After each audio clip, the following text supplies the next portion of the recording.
Bismillah. Assalamualaikum warahmatullahi wabarakatuh. Allahu Akbar. Allahu Akbar. Allahu Akbar. Allahu Akbar. Allahu Akbar. Allahu Akbar. Allahu Akbar. Allahu Akbar. Allahu Akbar. Bismillah, alhamdulillah. Alhamdulillahilladzi amarna wa aujabana bil ibadah. Wassalatu wassalamu ala Rasulillah wa sayyidina wa habibina wa syafi'ina wa maulana Muhammadin wa sayyidil mursalin wal imanil muttaqin wa ala alihi wa sahbihi ajma'in. Ashhadu an la ilaha illallah wahdahu la syarika lah wa ashhadu anna sayyidana Muhammadan abduhu wa rasuluhu la nabiyya ba'da. Faya ayuhan nas ittaqullah haqqa tuqatih wa la tamutunna illa wa antum muslimun. Qala Allah Ta'ala fi kitabihil karim, A'udzu billahi minasyaitonir rajim. Bismillahirrahmanirrahim. Walillahi 'alan nas hajjul baiti man istata'a ilaihi sabila. Wa qala aidan, qad kanat lakum uswatun hasanah fi Ibrahim walladzina ma'ah. Shadaqallahul azim wa balagha wa rasulillahi wal habibul karim. Wa nahnu ala dzalika minasyahidin wasyakirin. Walhamdulillahi rabbil alamin. Ma'asyiral muslimin wa zumratal mu'minin, sedang salat Aidul Adha rahimakumullah.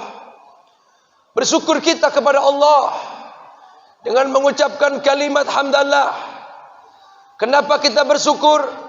Karena hari ini Allah masih perkenankan kita, Allah masih takdirkan kita, Allah pertemukan kita dengan bulan yang mulia, bulan Dzulhijjah. Hari ini Allah masih takdirkan kita untuk sama-sama menikmati indahnya ruku dan sujud kita di masjid kita yang tercinta, dalam rangka melaksanakan penghambaan kita yang paling mulia, penghambaan kita yang totalitas tiada batas, yakni melaksanakan salat sunnah Idul Adha, yang merupakan salat sunnah yang dihukumi sunnah muakkad untuk kita semuanya.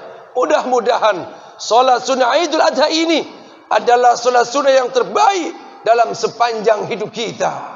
Ma'asyiral muslimin wa subratal mu'minin rahimakumullah. Allahu akbar. Allahu akbar. Allahu akbar walillahil hamd. Salawat serta salam mari kita sampaikan kepada junjungan alam, Habib Allah wa habibina, kekasihnya Allah, kekasih kita semua, baginda Rasul, manusia yang kita sebut-sebut namanya tatkala kita salat, manusia yang kita sebut-sebut namanya tatkala kita berzikir dan berdoa, manusia yang kita rindukan bukan hanya fisiknya, bukan hanya jasadnya, kita pun rindukan di mana beliau lahir, di mana beliau wafat, baginda Nabiuna Muhammad sallallahu alaihi wa alihi wasallam. Ma'asyiral muslimin wa subratal mu'minin rahimakumullah. Maka ketika hari ini jutaan umat manusia dari seluruh penjuru dunia berduyun-duyun, mereka menjadi tamu-tamunya Allah, duyufur rahman wa duyufur rasulillah.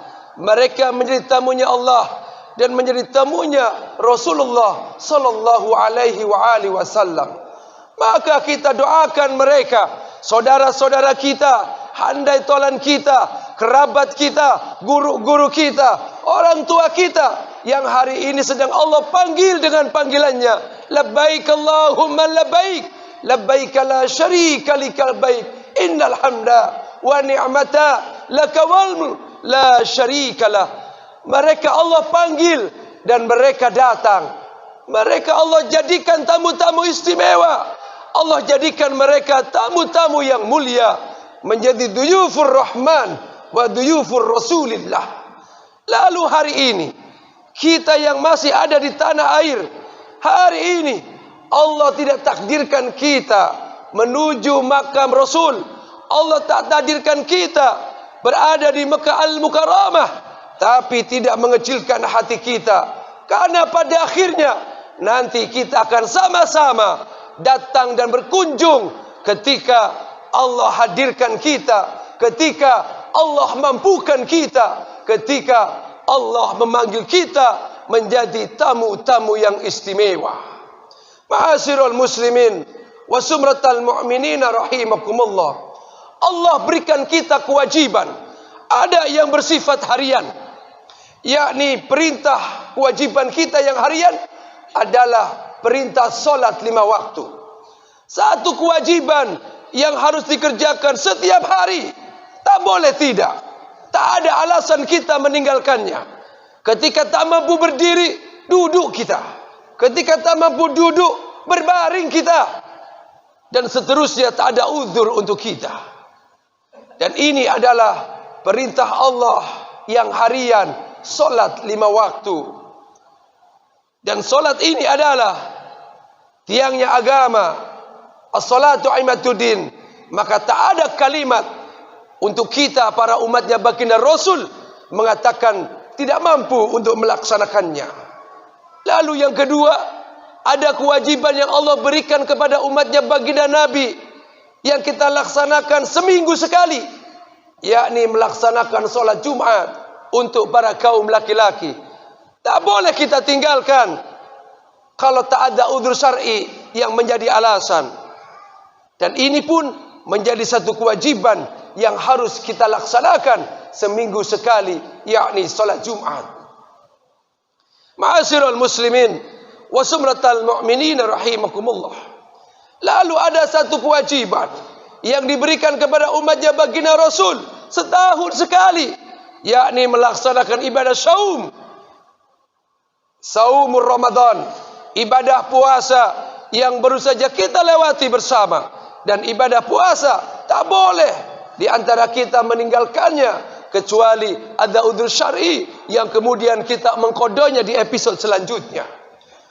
Lalu ada satu kewajiban yang Allah berikan kepada kita umatnya baginda Rasul, yakni satu kewajiban yang hanya bisa dilaksanakan, yang silakan dilaksanakan, yang silakan dikerjakan cukup seumur hidup sekali.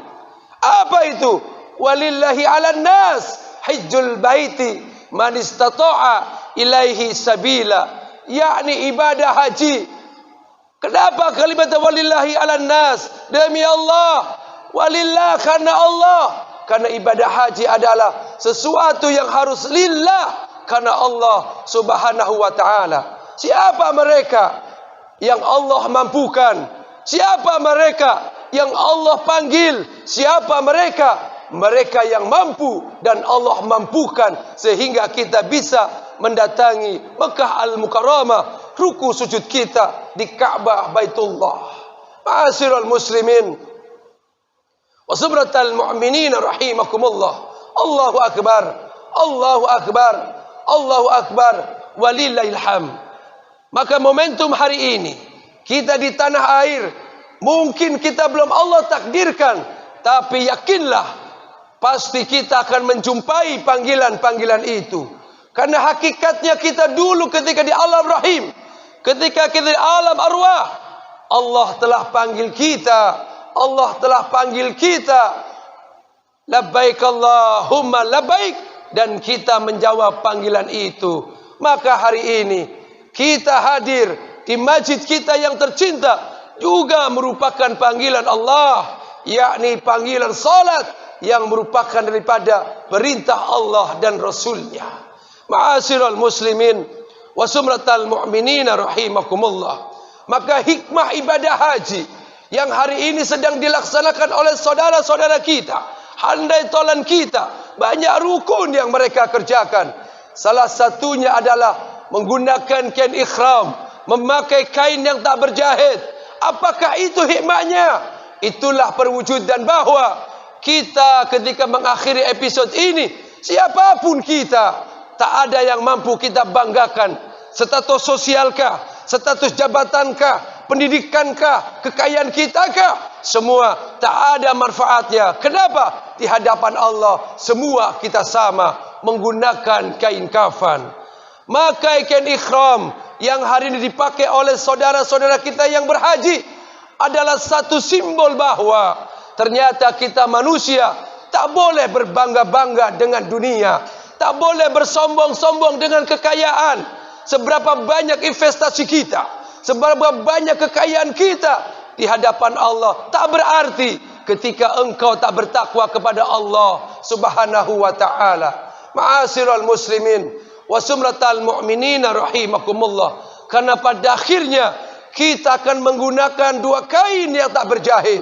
Dua kain yang tak berjahit, yakni kain kafan yang kelak nanti akan kita pakai. Kapan makainya? Kapan-kapan. Karena pada akhirnya kita semua akan menggunakannya. Ma'asyiral muslimin wa sumratal mu'minina rahimakumullah. Maka penting hari ini kita menyadari dengan sesadar-sadarnya, apapun hari ini yang Allah berikan kita kemuliaan, jangan jadikan kemuliaan ini sebagai jalan kesombongan. Kalau hari ini Allah berikan kita kecerdasan intelektual, kecerdasan ilmu, kelebihan berfikir yang lebih, maka jangan jadikan ilmu ini sebagai jalan kesombongan. Karena pada akhirnya ilmu yang Allah berikan kepada kita ternyata hanya sedikit saja. Wa ma utitum minal ilmi illa qalila. Tak pernah kita, tak harus kita untuk bersombong lantaran Allah berikan kita ilmu yang lebih. Ma'asyiral muslimin wa sumratal mu'minina rahimakumullah. Lalu hari ini di Idul Adha, gema takbir, tahmid, tahlil, kalimat-kalimat agung kita sampaikan dari semalam suntuk sampai dengan hari ini dan hari tasyrik berikutnya sebagai bentuk penghambaan kita. Penghambaan kita, kita mengakui bahawa diri kita ternyata bukan siapa-siapa. Bahawa ternyata kita adalah makhluk yang kecil. Kita adalah makhluk yang tak punya daya upaya. Maka kita agungkan Allah, zat yang maha agung. Allah, zat yang maha kuat. Allah, zat yang maha dahsyat. Allah, zat yang telah menciptakan kita. Allah, zat yang telah menghidupkan kita. Dan Allah, kelak zat yang akan mewafatkan kita. Maka harapan kita adalah bahawa sebelum Allah wafatkan kita, Allah perkenankan kita bisa ziarah ke makam baginda Nabi Muhammad sallallahu alaihi wasallam. Kita bisa ruku sujud di Masjid Nabawi sebagai bentuk kerinduan kita, menyambungkan silaturahmi kita, menyambungkan mahabbah dan kecintaan kita kepada baginda Nabi. Dan kita bermohon sama Allah, ketika Allah sebelum Allah cabut ruh kita, Allah takdirkan kita bisa ruku dan sujud di depan Ka'bah Baitullah di Mekah Al-Mukarramah sebagai bentuk penyempurna keislaman kita, penyempurna ketauhidan kita, penyempurna keberagamaan kita. Ma'asyiral muslimin wa sumratal mu'minina rahimakumullah. Lalu kemudian kalau hari ini Allah belum takdirkan kita, maka ada satu amalan yang baginda Rasulullah sallallahu alaihi wasallam sampaikan kepada kita yang telah dicontohkan oleh sang Khalilullah Nabi Allah Ibrahim alaihissalam. Qad kanat lakum uswatun hasanah fi Ibrahim walladzina ma'ah. Maka kata Allah, sungguh ada suri teladan yang baik dalam diri Nabi Allah Ibrahim alaihissalam beserta orang-orang yang bersamanya. Apa yang harus kita contoh momentum hari ini? Yakni tentang sebuah pengorbanan. Bagaimana seorang Khalilullah, seorang Nabi Allah Ibrahim alaihissalam, sedekahnya, pengorbanannya tiada batas. Beliau biasa mensedekahkan, mengorbankan 300 onta dan 1000 kambing. Setiap tahunnya dibagikan kepada fakir miskin. Sehingga banyak malaikat yang menyanjungnya, umat manusia yang menyanjungnya. Sampai kemudian Nabiullah Ibrahim begitu bangga dan mengatakan, jangankan onta, jangankan domba, andaikan Allah berikan saya punya anak keturunan, lalu Allah perintahkan saya untuk berkurban, maka kukorbankan untuk Allah subhanahu wa ta'ala. Ini kalimat disampaikan oleh Ibrahim alaihissalam. Ini kalimat disampaikan oleh sang Khalilullah ketika saat itu beliau belum punya anak keturunan. Istrinya Siti Sarah tak punya anak keturunan, sudah menua. Maka kemudian Allah berikan tantangan sang Khalilullah, diberikan oleh Allah putra keturunan dari istri yang kedua, yakni Siti Hajar, budak yang hitam. Dapatlah seorang putra keturunan, yakni Ismail. Maka dari situlah Allah tagih, Allah ingatkan kembali apa yang pernah dinazarkan oleh sang Khalilullah. Maka diperintahkan oleh Allah untuk menyembelih putranya. Maka tak ada keraguan buat sang Khalilullah, tak ada keraguan untuk sang Nabiullah Ibrahim. Beliau langsung melaksanakan perintahnya. Beliau sembelih sang Ismail, putra yang dirindukannya. Beliau sembelih Ismail, putra yang ditunggu-tunggu selama ini.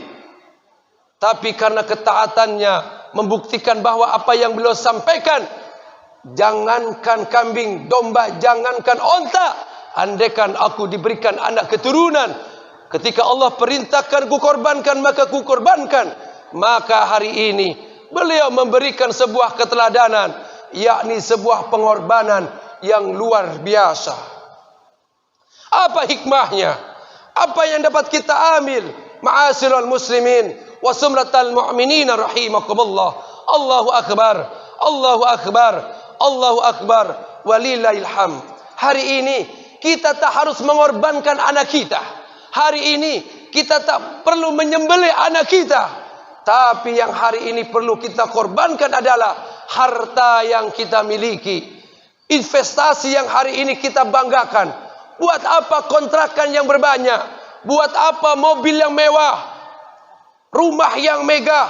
Kalau hari ini kita tak mampu mengorbankan apa yang kita miliki. Seberapa harga itu kambing? Seberapa harga itu sapi? Kalau hari ini kita tak berkurban, maka kata Rasul, jauh-jauh kau dari musolaku, jauh-jauh kau dari masjidku, karena kalian adalah bukan pecinta-pecintaku. Ma'asyiral muslimin wa sumratal mu'minin rahimakumullah. Maka momentum hari ini tak perlu kita berkurban anak kita, tak perlu kita menyembelih anak istri kita, tapi cukuplah kita sembelih harta kita sebagai bentuk pengorbanan kita. Karena amal yang terbaik hari ini, amal yang paling mulia di bulan Idul Adha ini adalah menumpahkan hewan-hewan kurban, menumpahkan hewan-hewan kurban sebagai bentuk ketaatan kita menjalankan syariat baginda Nabi Muhammad yang melanjutkan daripada syariat sang Khalilullah Nabiullah Ibrahim alaihissalam. Allahu akbar, Allahu akbar, walillahil hamd. Ma'asyiral muslimin wa sumratal mu'minin rahimakumullah. Maka hari ini masih punya kesempatan. Kita masih punya 2 hari ke depan, hari tasyrik. Silakan kita berfikir 2 kali lagi. Yang hari ini berkurban, berkurbanlah. Tak akan pernah kita miskin berkurban di jalan Allah. Tak pernah kita jatuh miskin ketika kita berkurban untuk jalan Allah. Tak pernah ada jalan cerita orang yang berkurban kemudian mereka jatuh miskin. Belum ada pernah jalan cerita orang yang dia sedekah jatuh miskin di hadapan Allah. Belum pernah ada cerita orang yang umrah, orang yang haji jatuh miskin hartanya.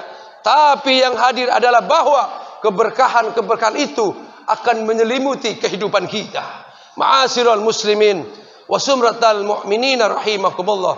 Maka kurban bukan hanya kita mengorbankan hewan, bukan daging yang Allah minta, bukan darah yang Allah minta, bukan tulang belulang, bukan kulit, bukan semuanya. Tapi yang Allah harapkan adalah bahwa ketulusan, keikhlasan. Maka hari ini kita maknai kurban itu bahwa mari kita memotong sifat hewaniah kita. Jadilah kita manusia yang sesungguhnya. Karena pada akhirnya kita adalah sesungguhnya adalah penghuni-penghuni surga yang kelak nanti kita akan kembali dalam surganya Allah. Kita adalah makhluk-makhluk yang suci, kita adalah makhluk-makhluk yang mulia, tapi perjalanan kita menjadikan hari ini kita makhluk yang hina dina. Maka melalui pengorbanan ini yang dicontohkan oleh sang Khalilullah Nabi Allah Ibrahim alaihissalam beserta istrinya, beserta anaknya, Allah berikan mereka karunia yang luar biasa. Ketika sang Khalilullah mengorbankan sang Ismail, ketika sang Khalilullah mengorbankan sang Ismail, lalu Allah berikan mereka karunia yang berikutnya, yakni lahirnya Ishak, putra dari Siti Sarah. Maka inilah karunia. Maka hari ini ketika kita berkurban sapi, ketika kita berkurban kambing, yakinlah Allah ganti kita dengan kambing-kambing berikutnya, dengan sapi-sapi berikutnya yang berbentuk rizki-rizki yang tak pernah kita duga. Ma'asyiral muslimin wa sumratal mu'minina rahimakumullah. Maka akhirnya momentum hari ini, yuk kita masih punya kesempatan. Yang belum berkurban, silakan kita berkurban. Kita mampukan, kita kuatkan azam kita, kita niatkan dalam hati kita. Kemudian Allah jadikan nanti sebuah jalan takdir. Allah mampukan kita umrah dan haji ke Makkah Al-Mukarramah. Ma'asyiral muslimin wa sumratal mu'minina rahimakumullah. Maka akhirnya mudah-mudahan Allah panjangkan umur kita, amin. Allah sehatkan lahir batin kita, amin. Allah berkahi rizki kita, amin. Allah mampukan kita, Allah mampukan kita, Allah mampukan kita bisa berkurban, bisa berumrah, bisa berhaji dengan jalan wasilah yang Allah berikan. Hadza min fadli Rabbi, dengan pertolongan Allah. Banyak kisah saudara-saudara kita yang tak berpunya, tapi ketika Allah mampukan, mereka bisa berkurban, mereka bisa berumrah, mereka bisa berhaji. Tapi banyak pula orang yang punya investasi banyak di mana-mana, kekayaannya banyak di mana-mana, tapi dia tak berkurban, dia tak berumrah, dia tak berhaji. Maka ketika itu Allah ingatkan, Rasul sampaikan, barang siapa yang kemudian dia punya kekayaan, pemerintah pun tak melarangnya untuk kita berangkat ke Mekah Al-Mukarramah, kemudian kita mati sebelum kita melaksanakan ibadah haji, maka kata Rasul, silakan kau pilih hidupmu, silakan kau pilih matimu dalam keadaan Yahudi maupun Nasrani.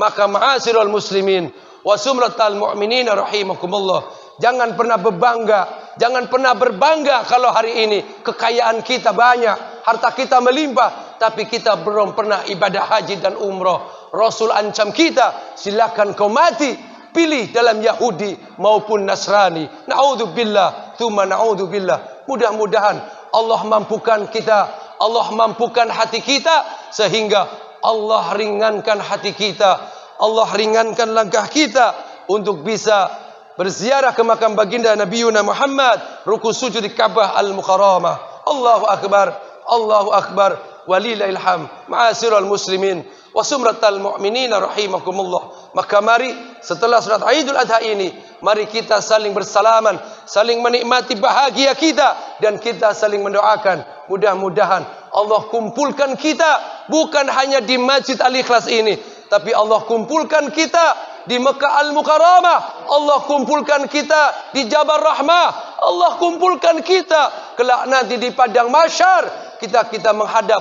Allah Subhanahu wa taala, dan Allah berikan pertolongan melalui syafaatnya baginda Nabiyuna Muhammad sallallahu alaihi wasallam. Barakallahu li wa lakum fil Qur'anil azim wa nafa'ani wa dzikril hakim, innahu ta'ala jawadul karim, malikubar raufur rahim.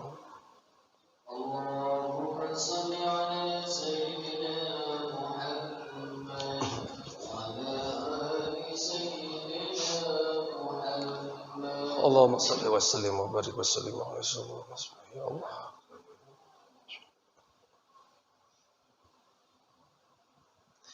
Allahu akbar, Allahu akbar, Allahu akbar, Allahu akbar, Allahu akbar, Allahu akbar. أكبر الله أكبر الله أكبر كبيرا والحمد لله كثيرا وسبحان الله بكرة وأصيلا الحمد لله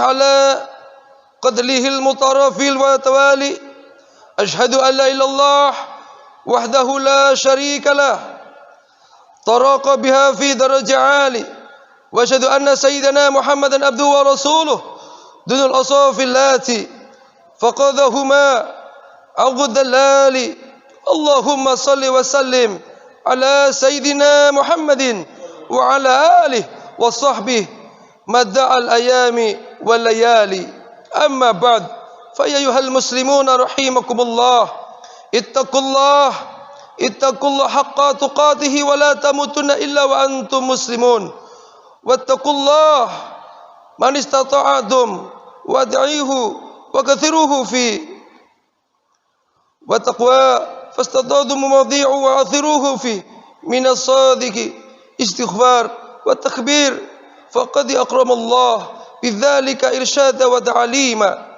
إن الله تعالى وملائكته يصلون على النبي يا أيها الذين آمنوا صلوا عليه وسلموا تسليما اللهم صل وسلم وبارك على سيدنا محمد ورسولك النبي أمي وعلى آله وصحبه وذم يحسن إلى يوم الدين رضوانهم برحمتك يا أرحم الراحمين اللهم اغفر للمؤمنين والمؤمنات والمسلمين والمسلمات الأحياء منهم والأموات إنك قريب مجيب الدعوات ربنا آتنا في الدنيا حسنة وفي الآخرة حسنة وقنا عذاب النار وآخر دعواهم إن الحمد لله رب العالمين الله أكبر الله أكبر الله أكبر ولله الحمد السلام عليكم ورحمة الله وبركاته